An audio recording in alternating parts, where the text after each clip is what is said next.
l'actualité sportive des quatre coins du monde et dans toutes les disciplines. Résultats, analyses, commentaires et points de vue des spécialistes. Dimanche Sport. L'actualité sportive nationale et internationale, toutes disciplines confondues.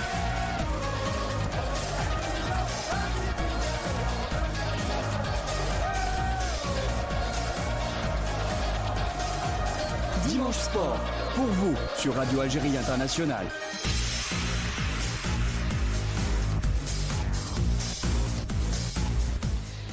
Mesdames et messieurs, bienvenue pour ce nouveau numéro de Dimanche Sport sur Radio Algérie Internationale. Et bien sûr, on parlera de la liste de Jamal Belmadi en prévision de la double confrontation face au Cameroun prévue les 25 et 29 mars prochains dans le cadre des barrages qualificatifs à la Coupe du Monde 2022 prévue au Qatar.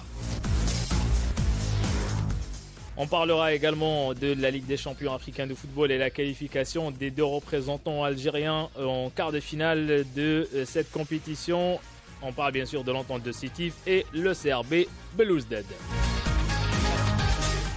Et enfin, on va parler de la Coupe de la CAF et le match prévu ce soir de la JS Saoura. La JS Saoura qui jouera pour la qualification pour le prochain tour de la Coupe de la Confédération africaine de football. Bien sûr, on va commencer avec l'équipe nationale et avec la liste de Jamal Belmadi avant de parler de la conférence de presse qui débutera à partir de 11h au Centre technique national de Sidi Moussa. Jamal Belmadi a convoqué 24 joueurs en vue de cette double confrontation face au Cameroun. Il y a eu des surprises dans cette liste et bien sûr pour en parler, nous avons avec nous en direct le technicien et le DTS du club Hatta aux Émirats Arabes Unis, Hicham Bombar. Hicham, bonjour. Et bienvenue sur les ondes de Radio Algérie Internationale. Oui, bonjour à tout le monde et un plaisir de participer à cette émission aujourd'hui avec vous. Donc Hicham Belmadi a convoqué 24 joueurs pour affronter le Cameroun pour cette double confrontation. Il y a eu quelques surprises, il y a eu des joueurs qui sont de retour dans cette liste et également des absents, Bardad Bounjah qui quitte donc la liste de Jamal Belmadi pour cette double confrontation. Oui, cette liste, je dirais qu'il y a des surprises. Après, je pense que l'écart de Bounjah a été causé par son manque d'efficacité sur les derniers matchs avec l'équipe nationale et aussi au Qatar. Donc je pense que Jamal Belmadi a fait appel aux joueurs qui sont prêts et qui sont décisifs, notamment Belfodil qui a encore marqué hier avec son club. Donc voilà, et puis il a été remplacé aussi Bounjah par un joueur qui joue dans le même championnat, Benito, qui cette année, cette saison est très efficace avec son club de Al-Wakra. Dans cette liste, on trouve le retour de Adlan Guedioura, lui qui est de retour en compétition avec un club en 3e division en Angleterre, Burton Albion. Hicham Boudawi de retour également, lui qui avait manqué la dernière Coupe d'Afrique des Nations. Et Rachid Ghazal Besiktas. Et le grand retour de Ishaq Belfodil, de retour avec la sélection après 3 ans d'absence. Est-ce qu'on peut dire que Jamal Belmadi va compter sur Belfodil, lui qui est un joueur très solide physiquement? Je pense que il faut dire que Islam Slimani, au jour d'aujourd'hui, c'est le numéro 1. C'est le titulaire indiscutable. Voilà. Et puis après, sur un complément à Islam, Belfodil et Islam Slimani ont des similitudes dans leur profil de joueurs. Donc un Belfodil, je pense que sur une confrontation contre le Cameroun en Afrique, peut apporter son impact physique, sa qualité de haut jeu. C'est un joueur qui rentre dans l'effectif et c'est un joueur qui fait jouer ses partenaires également. Donc c'est un profil qui est différent de Bounjah, qui est axé beaucoup plus dans les courses, dans la combativité, il harcèle les défenseurs, etc. Beaucoup d'activités sans ballon. Donc il se fatigue et puis après derrière, quand on le sollicite devant le but, il y a peu d'efficacité par la suite parce qu'il a beaucoup couru, il a débauché beaucoup d'énergie et ce qui fait que derrière ça pénalise. Un Belfodil c'est différent, un Islam Slimani également. Donc voilà, le retour de Hicham Boudawi avec sa technicité et sa qualité de jeu, je pense qu'il va apporter un plus. Après, un Hicham Boudaoui, un Rachid Razal, ça va être des joueurs de complément. Jamal Belmadi, je pense qu'il ne va pas changer son 11 entrant. Mais le retour gagnant, je dirais, c'est un Adlan Guedjura qui connaît très bien l'Afrique, avec son expérience, son profil de joueur. Voilà, c'est un guerrier et on a besoin de ce joueur-là pour aller chercher la qualification en Coupe du Monde. Pour les absents, en plus de Bardad Bounjah, Adam Mounas blessé. Il y a également l'absence de Farid Boulayar, le milieu de terrain Adam Zorgan. Il est absent de cette liste. Haris Belqabla également, Yassine Brahimi, mais aussi l'arrière-gauche Liège Chetti. Selon vous, c'est un choix? Voilà, c'est un choix qu'il faut respecter. Je pense que lorsqu'on est amené à faire une liste de 24 joueurs, il n'y a pas que simplement la partie technique et qualité. Il y a plein de choses qu'il faut prendre en compte. Il y a la cohésion de groupe, il y a des joueurs qu'on va sélectionner parce qu'ils vont apporter un plus, non pas sur le terrain, mais en dehors du terrain, dans le vestiaire, dans la vie de groupe. Il y a ce stage-là qui va avoir lieu en Afrique avant la confrontation entre le Cameroun. Donc on va avoir besoin d'un leadership plus important parce que voilà, les 13-14 joueurs qui vont participer, on les connaît déjà. Donc voilà, il ne va pas y avoir des gros changements, je pense, dans l'approche de ce match-là. On va rappeler juste la liste des 24 joueurs avec les gardiens Raïs Wahab Mboulhi, Alexandre Okidja, Mustafa Zarba, et pour les défenseurs Rami Ben Sabini, Jamal Belamri, Youssef Attal, Issa Mondi, Abdelkader Badran, Mehdi Taharat, Hussein Ben Ayada, Ahmed Touba et Youssef Laouafi, milieu de terrain, Ismaël Ben Nasser, Ramiz Zerouki, Sofiane Firouli, Sofiane Ben Debka, Hicham Boudaoui, Adlan Guedjura, enfin en attaque, Mohamed Ben Yetou, Islam Slimani, Riyad Mahrez, Youssef Belaili, Ishaq Belfodil et Rachid Ghazal. Donc voilà la liste des 24 joueurs convoqués par Jamal Belmadi.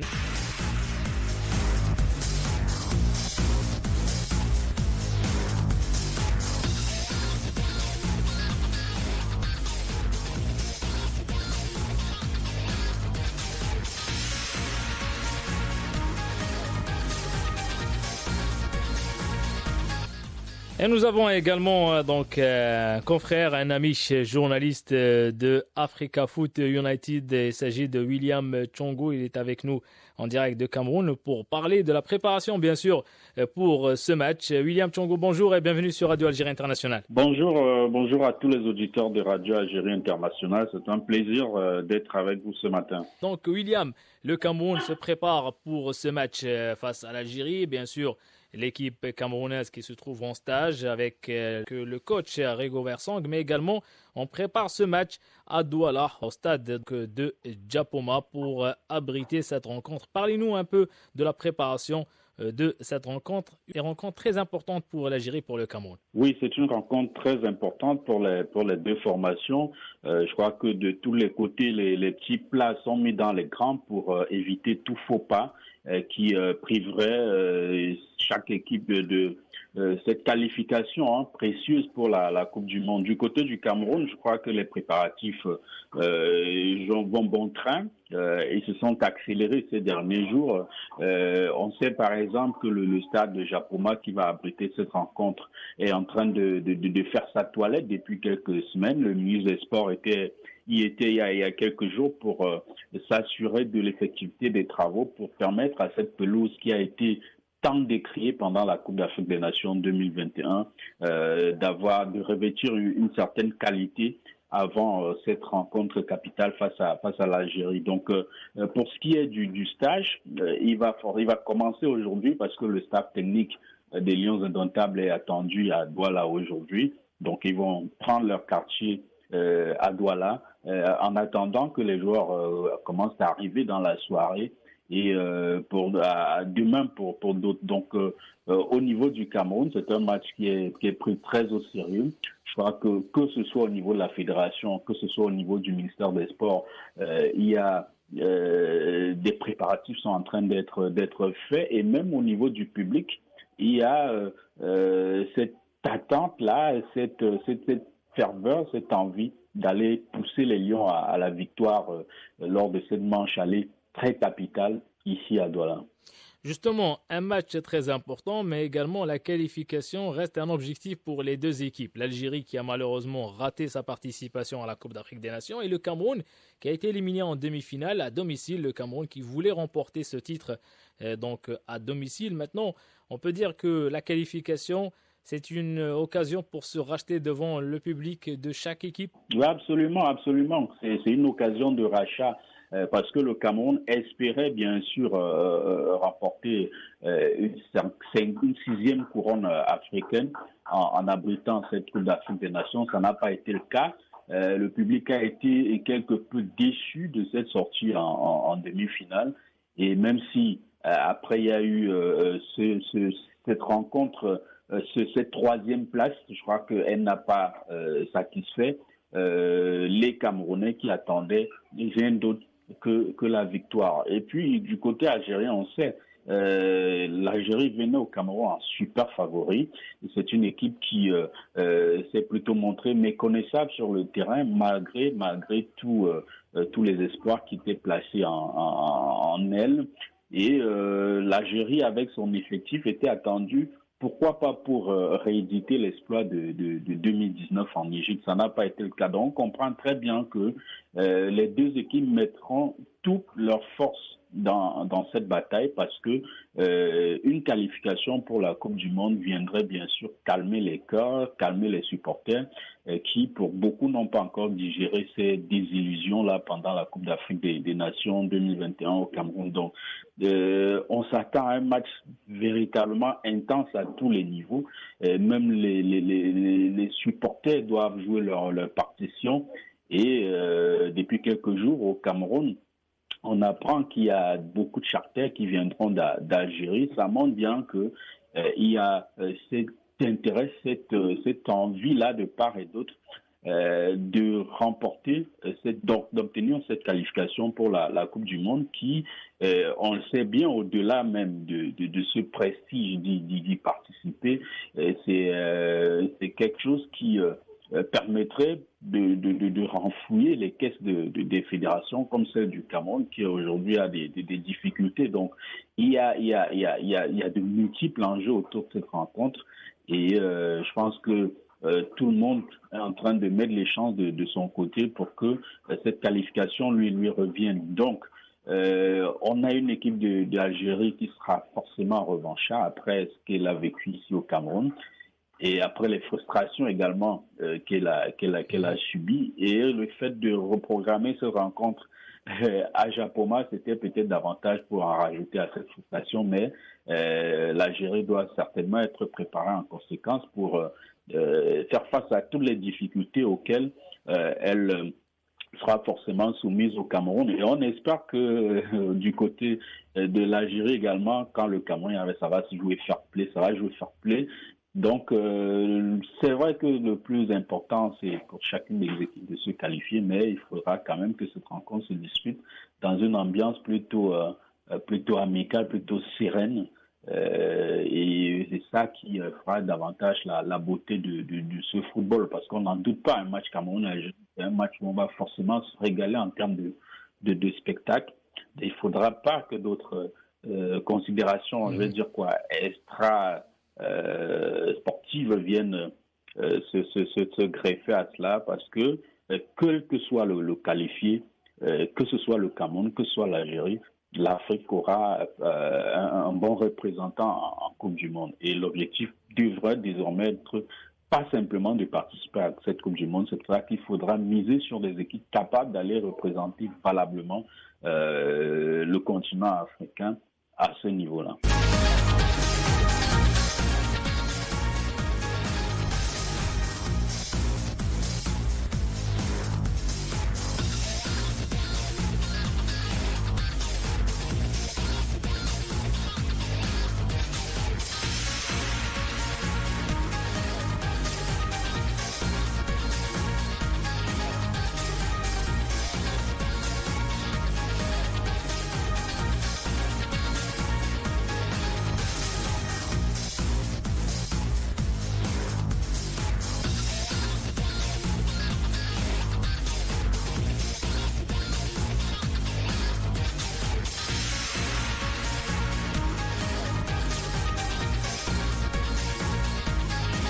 William, on va parler de la liste de Jamal Belmadi et de Rigobert Song. Vous avez suivi la liste publiée par Jamal Belmadi hier. Il y a eu des surprises. Également la même chose pour Rigobert Song. Et il y a eu des absents par rapport à la dernière liste de la Coupe d'Afrique des Nations et la convocation de Wassou Passion, donc de l'attaquant de Coton Sport, et qui n'était pas inscrit sur la liste élargie des 37 joueurs. Oui, absolument. Donc, je pense que aujourd'hui, c'est un peu le sujet qui fait polémique au Cameroun. Des gens se demandent comment un joueur qui n'était pas inscrit sur la liste des présélectionnés a pu se retrouver dans la liste finale. Donc, je pense que malheureusement, nous n'avons pas eu une conférence de presse de Rigobert Song pour expliquer les logiques qui ont guidé ce choix-là, et c'est bien dommage parce qu'on espérait bien sûr avec son arrivée que les choses pouvaient être différentes, notamment justement pour expliquer les mécanismes de convocation de joueurs. Mais quoi qu'il en soit, ce ne sont pas les qualités de Patient Wassou qui sont remises en question pour ceux qui connaissent, pour ceux qui ont eu la chance de le voir jouer depuis jeune. On est tout d'accord que c'est un joueur prometteur, c'est un jeune joueur, mais il fallait peut-être passer par les canaux normaux pour l'inviter à cette confrontation. Donc, c'est la surprise et pas la seule, parce que lorsqu'on voit un joueur comme Chamba revenir, alors que lors de ses dernières prestations avec les Lions, il n'a pas été fameux, et quand on sait qu'il revient au détriment des joueurs comme Enzo et Bossé et bien d'autres, ça pose des questions. Donc, il aurait vraiment fallu que Rigobert Song nous explique tout cela au cours d'une conférence de presse. Ça n'a pas été le cas. Donc, du côté, côté de l'Algérie, peut-être qu'il y a aussi des choses à redire, mais pour l'essentiel, on retient qu'il a fait confiance à beaucoup de joueurs qu'on connaît et qui représentent valablement cette équipe d'Algérie là dans leurs différents clubs. Donc, pour moi, quels que soient les acteurs, on sait quand même qu'au fond, il y a un match qui est très déterminant, il y a un match qui est très capital. Il faudra vraiment tout donner sur le terrain pour mériter cette qualification, et chaque joueur en venant aura forcément cela à l'esprit. Donc, pour les listes, on peut toujours trouver à redire, forcément. William Tchongo, une dernière question. Bien sûr, ce match va se jouer sur des petits détails. L'Algérie qui aura l'avantage de jouer le match retour ici à Blida en Algérie, et le Cameroun va jouer avec cet avantage que l'Algérie n'a jamais battu le Cameroun en match officiel. Oui, bien sûr. Je crois que c'est un élément qui ne manque pas d'être déterminant aussi. Vous savez, l'Algérie n'a jamais battu le Cameroun en match officiel. Et maintenant, je crois que comme on dit souvent, si on peut dire, tous les records sont susceptibles d'être battus. Tout comme tout ce genre de situation également peut connaître une fin un jour. Donc aujourd'hui, avec l'équipe d'Algérie qu'on voit depuis 2019, je crois que les équipes précédentes que le Cameroun avait affrontées n'avaient pas, je vais dire quoi, le même esprit, la même âme, n'avaient pas au moins la même qualité au niveau de l'effectif. Donc on peut tout de suite se dire que l'Algérie, malgré tous ces statistiques qui ne lui est pas favorable, a tout de même ses chances de ce cas. Parce que sans être chauvin, je pense que si on regarde au niveau de ces équipes, compartiment par compartiment, si on regarde les qualités de part et d'autre, forcément l'Algérie passe avant le Cameroun. Et même si le passé n'a pas été reluisant pour les Fenech, il y a quand même que ce sont des joueurs qui évoluent sur le terrain. Il y a quand même que c'est la qualité des joueurs qui prime. Et je pense qu'aujourd'hui, on ne peut pas simplement se focaliser sur ces éléments-là pour dire que le Cameroun va aller favori dans cette rencontre.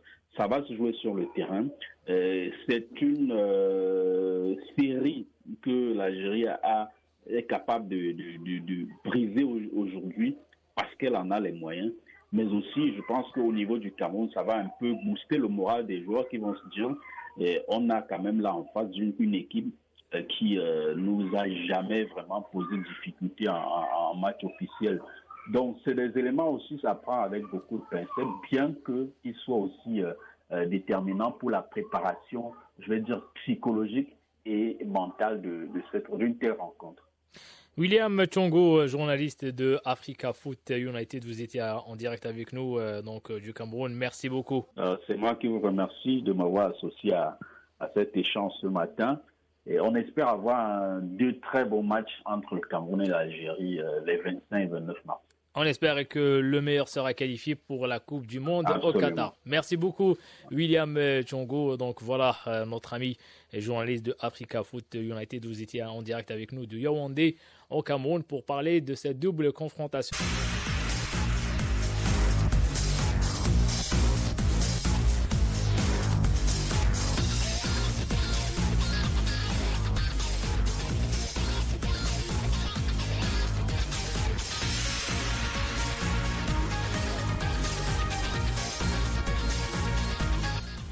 Nous avons encore avec nous Farid Aït Saada. Farid, rebonjour. Oui, rebonjour Walid. Donc là, on vous entend très bien Farid Aït Saada. Donc voilà Farid, on revient à notre question concernant la liste de Jamal Belmadi, le retour de quelques joueurs, l'absence d'autres joueurs et la première convocation de Ben Yeto, le joueur d'Al Wakra au Qatar, lui qui remplace Bardad Bounjah. Oui, bon, il y a eu deux nouveaux joueurs qui sont convoqués. L'arrière-gauche, l'Awafi de l'Étoile sportive du Sahel. Voilà, l'Awafi et Ben Yeto. Il y a des retours. C'est Adlen Guedioura, c'était attendu parce qu'il est revenu à la compétition. Il joue régulièrement avec son club Burton de la Ligue 1, c'est-à-dire la 3e division anglaise. Et le retour, là, inattendu, de Ishaq Belfodil, qui n'a plus été convoqué depuis 2017, depuis l'époque de Alcaraz. Pourquoi ce choix? Bon, il y a plusieurs spéculations à ce sujet. Déjà, il revient en prend parce qu'il joue régulièrement avec le Hertha Berlin, son club allemand. Et déjà hier, il a marqué un but contre son ancien club à Hoffenheim. Et aussi parce qu'il a la particularité d'être un joueur physique et on sait que au Cameroun, ce sera un combat physique. C'est peut-être sa particularité par rapport à d'autres attaquants comme Saïd Barrahma ou Yassine Brahimi qui n'ont pas été retenus pour ce match. Il faut dire que même pour Bardad Bounjah, je ne pense pas que ce soit une mise à l'écart définitive. C'est juste ponctuel parce que les C'est pour ces deux matchs, hein? Pour ces deux matchs, oui. C'est deux matchs particuliers. C'est-à-dire que c'est presque une mission spécifique. En 4 jours, il faut avoir des joueurs qui répondent à un certain profil par rapport à l'adversaire, par rapport aux conditions du match, et qui sont en forme. Là, Bounjah n'est pas en forme. Ça arrive à tous les joueurs.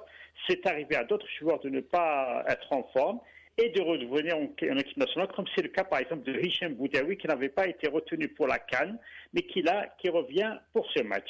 Alors on remarque aussi que c'est un groupe restreint, ça se comprend parce qu'il s'agit de 2 matchs seulement, 24 joueurs, et on sait que selon la réglementation de la FIFA, il y aura 11 joueurs sur le terrain et 7 remplaçants. Donc il a voulu prendre 24 joueurs, à peu près une doublure à chaque poste, sauf en défense où il a pris 9 défenseurs. C'est une liste, je pense, équilibrée. Et l'autre particularité de cette liste, c'est on constate que Jamal Belmadi a relancé la concurrence, ce qu'on lui reprochait pour la Coupe d'Afrique, parce qu'il avait toujours compté sur les mêmes joueurs. Là, il est revenu aux fondamentaux, c'est-à-dire il a repris un principe qui avait fait sa force en 2019, c'est-à-dire que chacun devait lutter pour sa place et qu'il prenait le meilleur. À l'époque, c'était Yassine Brahimi qu'on avait fait des frais au profit de Youssef Belaïli. Et là, cette fois-ci, c'est Bardad Bounjah qui en fait les frais. Également, Haris Belkabla qui n'est pas convoqué. Également... il y a l'absence de Brahimi, il y a l'absence de plusieurs joueurs. Voilà. Quant à Dablounas, il faut préciser qu'il est blessé. Même dans son club, Naples, il n'est pas aligné. Farid, justement, pour le retour de Adlen Guedioura, est-ce qu'on peut dire que Jamal Belmadi a choisi Guedioura pour son rôle et surtout son importance, surtout sur le plan physique, ce qui a manqué à notre sélection en Coupe d'Afrique des Nations. Oui, parce que je l'ai dit dans une analyse de la Coupe d'Afrique qui crache sur les ondes de Radio Algérie Internationale.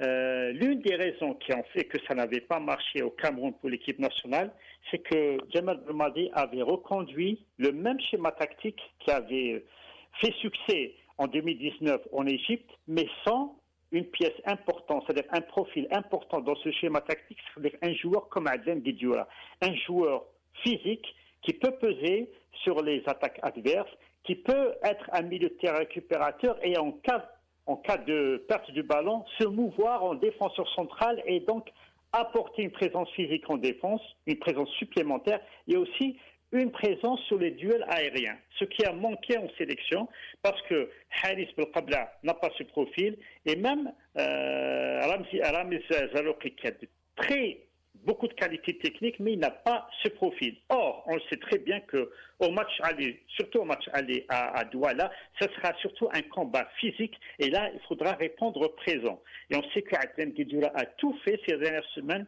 pour trouver un club pour être compétitif après la longue blessure qu'il avait contractée dans son ancien club Sheffield United. Il a tenu parole, il a signé même dans un club de 3e division anglaise, Burton, pour être compétitif. Il a joué 4 matchs depuis qu'il a repris, depuis la trêve. Il a même inscrit 2 buts avec ce club. Je pense que sa présence est nécessaire dans ce contexte-là. Ça ne veut pas dire qu'il va rester dans la durée, mais dans ce contexte particulier, je pense que Adlen Guedioura a sa place déjà dans l'effectif. Je ne parle pas du match, là ce sera à l'appréciation de l'entraîneur Djemal Belmadi. Farid, si on suit donc cette liste, Djemal Belmadi a choisi les joueurs qui sont en forme en ce moment. Si on parle de Smaïl Ben Nasser, on l'a vu hier également avec son club, l'AC Milan, Riyad Mahrez qui est titulaire indiscutable avec Manchester City, Islam Slimani qui revient en force et qui marque des buts. La même chose pour Ishaq Belfodil qui a marqué hier, Baniyetto, Guedioura qui revient en compétition, Rachid Ghazel. Donc la plupart des joueurs sont en forme. Et c'est pour cela que Djemal Belmadi a misé sur ces joueurs pour sa double confrontation. Ce n'est pas une liste définitive pour la Coupe du Monde, mais il va jouer avec ces joueurs pour se qualifier. Après, il aura le temps de choisir un groupe pour la Coupe du Monde. Oui, c'est un choix ciblé qui repose, selon moi, sur 2 critères fondamentaux. Premièrement, c'est ses besoins par rapport à l'adversaire, parce qu'on choisit les joueurs par rapport à la tactique qu'on prévoit d'appliquer contre l'adversaire, et deuxièmement par rapport à la forme du moment. Et là, j'insiste sur le fait que là, il est revenu à un de ses principes d'il y a quelques années, c'est-à-dire appliquer la concurrence, c'est-à-dire prendre les joueurs les plus compétitifs. Et là, aucun des joueurs qu'il a pris ne manque de compétition. On le voit, ils jouent tous sauf Sofiane Ferrouli, légèrement blessé. Non, Ferrouli, il a été capitaine de son équipe contre Barcelone en match aller des quarts de finale de l'Europa League. Après, le match retour, il n'a pas joué parce qu'il a eu une légère blessure. Mais quand même, être capitaine d'équipe à Galatasaray, ça prouve qu'il a un poids dans cette équipe et il joue régulièrement depuis le début de la saison. Également, à part Youssef Akpa qui revient de blessure, qui n'a pas joué pendant 3 semaines, mais sinon tous les autres jouent régulièrement. Rami Bessibini a joué hier. Boulha, on n'en parle pas, le gardien de but. Mandi, il a joué plus qu'au début de saison parce qu'il a joué au début de match. Il a remplacé Albiol dans un match où il était suspendu. Il a joué récemment une deuxième mi-temps d'un match de championnat d'Espagne. Quand même, il a un peu de compétition dans les jambes. Toba joue régulièrement avec Valvik, son club en Belgique. Également, Zeloké, titulaire régulier avec Twente. D'ailleurs, qui a renouvelé son contrat. Donc tout le monde est compétitif. Maintenant, reste le profil. Là, ils cherchent des joueurs au profil particulier. Quel est le point commun entre Ghazel, Belfodil, par exemple, et Belaïli? C'est des joueurs qui peuvent tenir la distance sur le plan physique face à des défenseurs physiques, contrairement à un Saïd Barrahma, par exemple, ou un Yassine Brahimi, qui sont plus frêles physiquement. Donc, ça, c'est mon analyse. Et aussi, et aussi parce que Saïd Barrahma, malgré plusieurs opportunités qui lui ont été offertes en sélection, n'a pas pu s'imposer en sélection. C'est pas définitif. Il peut revenir et s'imposer peut-être dans un contexte différent. Mais là, le contexte là est particulier. Un match sous des conditions climatiques sévères à Douala et 5 jours plus tard, un match décisif à Blida. Donc, il a choisi presque une équipe commando pour cette mission spécifique. Et justement, Farid, pour ce match, la sélection algérienne, après la conférence de presse qui débutera dans quelques minutes, donc la conférence de Jamal Belmadi, la sélection algérienne s'envolera direction la capitale de la Guinée équatoriale, Malabo, pour un stage bloqué et avant de rejoindre Douala le 24 mars, donc la veille de la rencontre. Est-ce que le choix de Malabo, c'est un choix pour s'acclimater avec donc les conditions climatiques de Douala et ne pas refaire l'erreur de la dernière Coupe d'Afrique des Nations? Ah oui, bien sûr, parce que il y a eu une énorme erreur avant la Coupe d'Afrique des Nations, c'est de se préparer au Qatar sur des terrains en parfait état. Bon, le Qatar, sur le papier, c'est un pays chaud, donc c'est d'où le choix du Qatar. Mais qui n'est pas aussi humide comme le Cameroun. Oui, mais c'est pas non, c'est humide. Mais il se trouve que durant la semaine passée par la sélection nationale au Qatar, il pleuvait, il faisait froid. Donc pas d'acclimatation. En plus, surtout la qualité des terrains.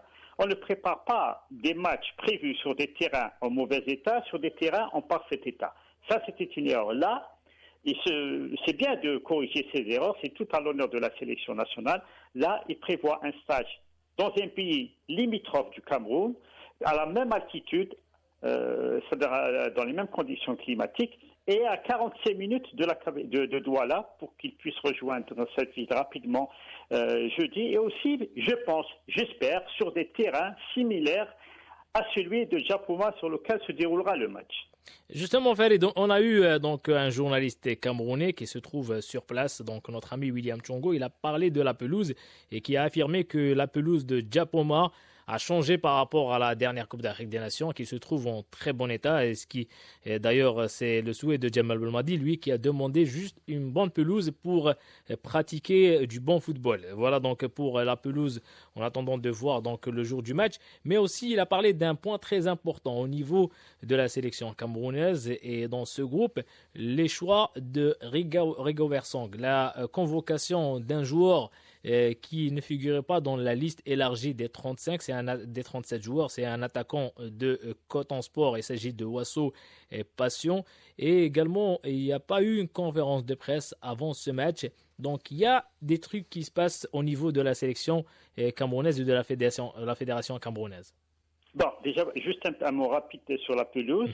Bon, déjà, il faut que la pelouse soit en meilleur état parce que même le Cameroun a des joueurs qui jouent en Europe et qui sont habitués à des pelouses en très bon état. Et ça handicaperait les Camerounais de jouer sur surtout le matériel où ils doivent faire le jeu. Ça les handicaperait de jouer sur une pelouse en parfait état, en mauvais état, pardon. Mais là aussi, il faut prendre des pincettes les déclarations du journaliste camerounais. Non pas qu'il mente, je ne dis pas qu'il ment, qu'il cache la vérité, mais la notion de bon état diffère qu'on soit au Cameroun, en Algérie ou en Europe. Exact. On peut voir une pelouse dans un état acceptable, on croit que c'est en bon état. C'est par rapport à l'état où elle était auparavant. Pour revenir à la sélection camerounaise, déjà c'est tout à fait dans le droit de Rigo Bersang de ne pas animer une conférence de presse parce que la réglementation ne l'oblige pas. En revanche, il doit faire un point de presse la veille du match, tout comme Jamal Belmadi. Ça, c'est la réglementation de la FIFA qui l'oblige à le faire. Rigo Bersang et Samuel Eto'o, parce que je persiste à croire que le vrai sélectionneur, c'est Samuel Eto'o. Il a placé Rigo Bersang pour contrôler la situation. Et bien, Rigo Bersang et Samuel Eto'o veulent cacher leurs cartes. Et là, la convocation d'un joueur de l'attaquant de Coton Sport, c'est pas une surprise. Ils peuvent le faire parce que c'est un joueur qui joue au Cameroun, donc ils peuvent ils peuvent obtenir facilement l'acceptation de Coton Sport, contrairement à un club européen. Et peut-être là, ils veulent créer la surprise, c'est-à-dire sortir une carte, un joueur local qui maîtrise, qui est habitué aux conditions climatiques, qui est habitué à cette pelouse pour être un joker, peut-être en deuxième mi-temps, même dès le départ, et un joueur sur lequel le Jamal Belmadi n'aurait pas pris de renseignements. C'est de bonne guerre. L'essentiel, c'est que c'est un joueur camerounais et qui a le passeport camerounais. Mais c'est vrai qu'il y a des choses qui se préparent là-bas.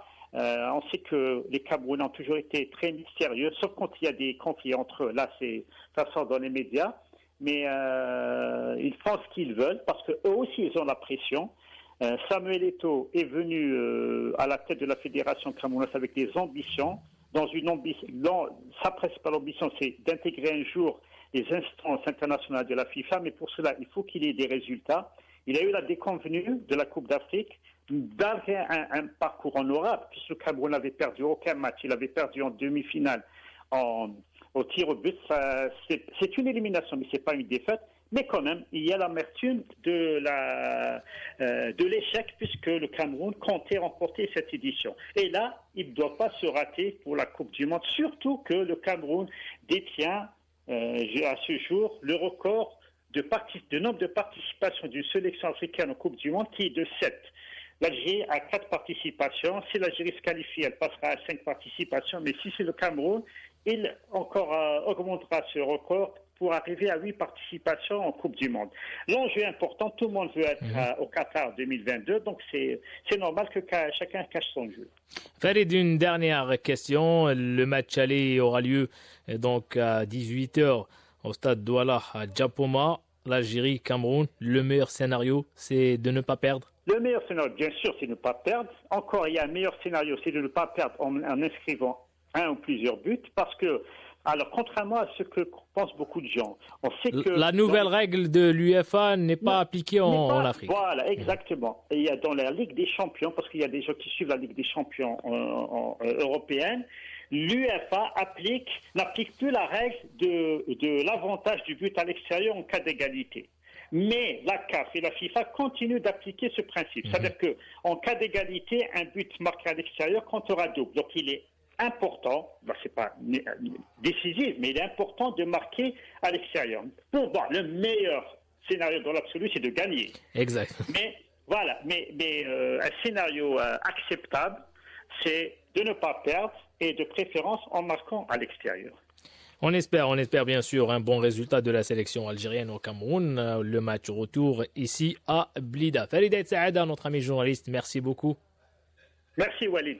Voilà qu'on arrive à la fin de ce numéro de Dimanche Sport. Merci à mes invités qui étaient en direct avec nous. Hicham Bombar, William Chongo en direct de Yaoundé et bien sûr notre ami journaliste Farid Aït Saada. On donne rendez-vous dimanche prochain pour un autre numéro de Dimanche Sport, toujours avec l'équipe algérienne de football.